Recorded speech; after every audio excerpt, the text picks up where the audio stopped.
टूट तो किसी में हो सकती है। जब रामविलास पासवान गुजर गए तो लोजपा टूट गई थी।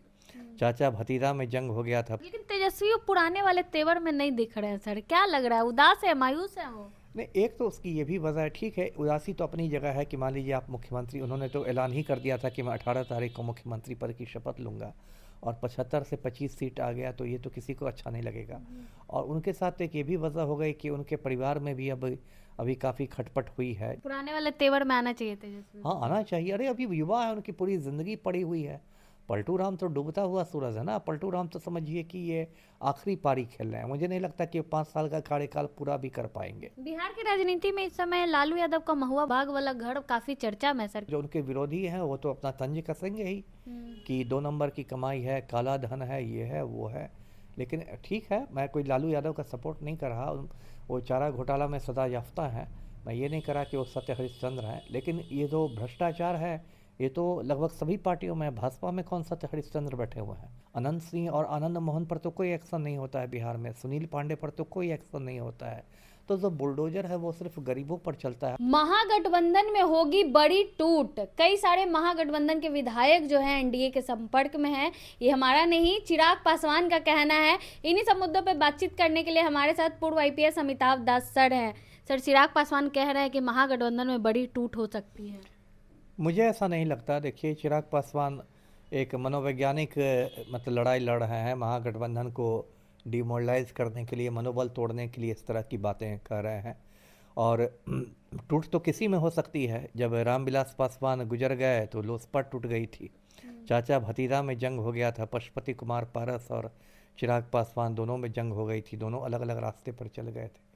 तो टूट होने को तो देखिए किसी में टूट हो सकती है, लेकिन अभी फिलहाल निकट भविष्य में मुझे महागठबंधन में टूट की संभावना नहीं दिखाई दे रही है जी। ऐसा भी कहा जा रहा है कि गठबंधन भी नहीं रहेगा सर। कांग्रेस अलग नाराज है, राजद से मांग नहीं, कर इस तरह अलग। की बहुत सारी चीज़ें देखिए अटकलबाजी है। गठबंधन तो रहेगा ही रहेगा, क्योंकि राहुल गांधी और तेजस्वी यादव की पर्सनल केमिस्ट्री भी है। दोनों एक दूसरे को अच्छा से जानते हैं, दोनों के बीच पटरी खाती है।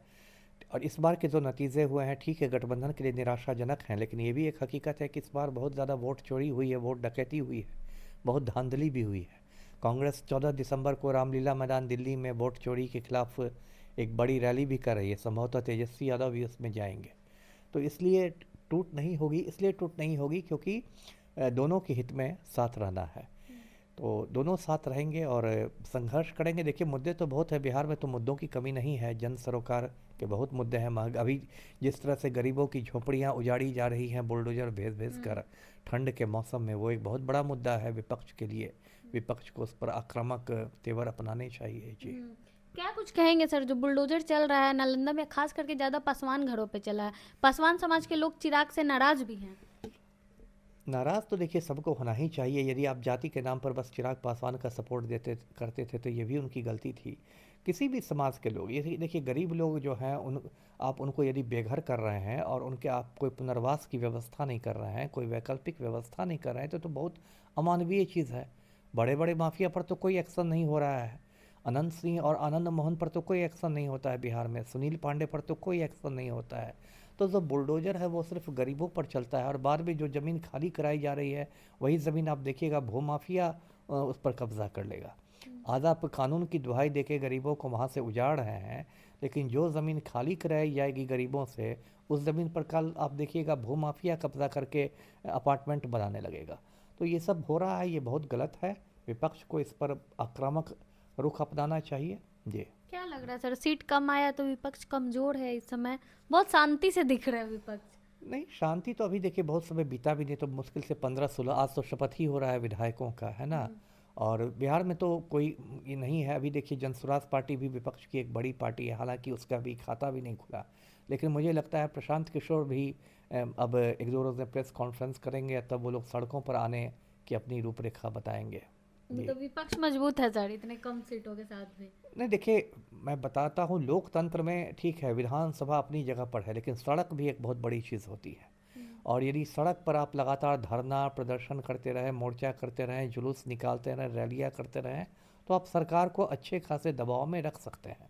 जैसा हमने किसान आंदोलन के समय देखा, है ना। राकेश टिकैत तो कोई सांसद नहीं थे, लेकिन उन्होंने लाखों किसानों के साथ दिल्ली को घेर के रखा और इतने अहंकारी प्रधानमंत्री को, मोदी जैसे अहंकारी प्रधानमंत्री को घुटने पर ला दिया। तो इसलिए जनतंत्र में सड़क की भी एक बड़ी भूमिका होती है। क्या लेकिन तेजस्वी वो पुराने वाले तेवर में नहीं दिख रहे हैं सर, क्या लग रहा है, उदास है, मायूस है वो? नहीं, एक तो उसकी ये भी वजह है, ठीक है उदासी तो अपनी जगह है कि मान लीजिए आप मुख्यमंत्री, उन्होंने तो ऐलान ही कर दिया था कि मैं 18 तारीख को मुख्यमंत्री पद की शपथ लूँगा और 75 से 25 सीट आ गया, तो ये तो किसी को अच्छा नहीं लगेगा। और उनके साथ एक ये भी वजह हो गई कि उनके परिवार में भी अभी काफ़ी खटपट हुई है। जिस तरह से रोहिणी आचार्य ने घर छोड़ दिया, जिस तरह से तेजस्वी के करीबी संजय यादव और रमीज़ नेमत खान पर हमले हुए, परिवार के हमले, और जिस तरह से बंगला खाली कराने का नोटिस मिला है, तो अभी पारिवारिक मोर्चे पर भी वो थोड़ा परेशान है। तो ठीक है, सबके लाइफ में ऐसा लगा रहता है, अप्स एंड डाउन्स जी। पुराने वाले तेवर में आना चाहिए तेजस्वी। हाँ, आना चाहिए। अरे अभी युवा है, उनकी पूरी ज़िंदगी पड़ी हुई है। पलटू राम तो डूबता हुआ सूरज है ना। पलटू राम तो समझिए कि ये आखिरी पारी खेल रहे हैं। मुझे नहीं लगता कि 5 साल का कार्यकाल पूरा भी कर पाएंगे। तेजस्वी आने वाला सूरज है। हाँ, वो युवा है, उनके सामने पूरी जिंदगी पड़ी हुई है। अभी 30-35 साल कौन उम्र होती है राजनीति में। बिहार की राजनीति में इस समय लालू यादव का महुआ बाग वाला घर काफी चर्चा में है सर, क्या कहेंगे? अब कहना क्या है, वो अपना मकान बनवा रहे हैं। अब विपक्ष का जो उनके विरोधी हैं वो तो अपना तंज कसेंगे ही कि 2 नंबर की कमाई है, काला धन है, ये है वो है। लेकिन ठीक है, मैं कोई लालू यादव का सपोर्ट नहीं कर रहा। वो चारा घोटाला में सदा याफ्ता हैं। मैं ये नहीं करा कि वो सत्य हरिश्चंद्र हैं, लेकिन ये जो भ्रष्टाचार है ये तो लगभग सभी पार्टियों में। भाजपा में कौन सत्य हरिश्चंद्र बैठे हुए हैं? भाजपा में एक से एक मतलब घोटालेबाज लोग बैठे हुए हैं। तो सबका घर उससे बड़ा बड़ा भी है सर। वही ना मैंने कहा कि आपने देखा लालू यादव का नया वाला घर? तो वीडियो पर मैंने देखा था, अभी निर्माणाधीन है। वो देखा तो बड़ा मकान है, ठीक है। अब हर कोई मेरी तरह 2 कमरे में नहीं ना रहेगा। अब तो निकलते ही नहीं है सर बाहर। ठीक है, तो चलिए, अच्छा है। हाँ, लोग सवाल भी करते हैं कि डर की वजह से आप इस कमरे में कैद रहते हैं, बाहर नहीं निकलते हैं। अनंत सिंह का डर है आपको? सही बात है, जैसे अनंत सिंह ने सोनू मोनू के डर से बुलेट प्रूफ गाड़ी खरीद ली है, वैसे ही ना। हाँ। हाँ। सही में डरते हैं सर आप अनंत सिंह से? नहीं, मैं किसी से नहीं डरता। जो मैं बाहर कम निकलता हूँ, अब चूंकि आपने बात छेड़ दी तो बता दूँ। देखिए, बाहर में, घर में मैं सुकून से रहता हूँ। बाहर में निकल जाऊँगा तो इतना जाम रहता है, ट्रैफिक जाम। आप बोरिंग रोड में जाइए, अशोक राजपथ कोई है कि एकदम भेजा फ्राई हो जाता है, मेरा मूड खराब हो जाता है। इसलिए मैं बाहर निकलना अवॉइड करता हूँ। अनंत सिंह से डर के नहीं रहते? नहीं, वो कोई वजह नहीं है। यदि डरने वाला मैं रहता तो फिर इतना डंके की चोट पर सबको नहीं विरोध करता है जी। चलिए, बहुत बहुत धन्यवाद। हमारे साथ पूर्व IPS अमिताभ दास सर थे। तमाम मुद्दों को लेकर हमने इनसे बातचीत की। बाकी पूरी बातचीत को लेकर आप क्या सोचते हैं, अपनी राय कमेंट बॉक्स में जरूर दें। धन्यवाद।